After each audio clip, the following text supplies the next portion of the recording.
అంటే ఎంత గొప్పదో బ్రహ్మకైనా వర్ణించవశమౌనా ఎన్ని జన్మలున్న కౌలు కలములు అమ్మ ప్రేమను రాసిన తరుగునా పొద్దు పొద్దున లేచి నీ నామములు తలిచి నిన్ను పూజించిన నీ రుణము తీరునా అమ్మా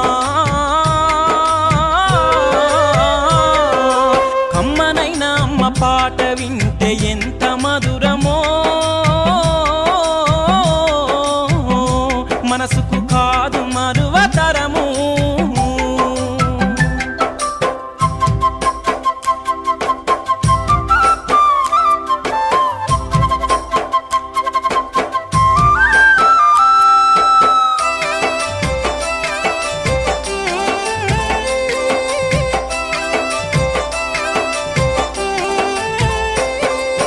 పచ్చి బాలింత ఈ వెచ్చాలు మింగుతూ వల్లు నప్పులు ఉన్న ఓర్చుకొని అమ్మ కక్కి ఎరిగిన పత్తి గుడ్డాల పిండేసి సాకి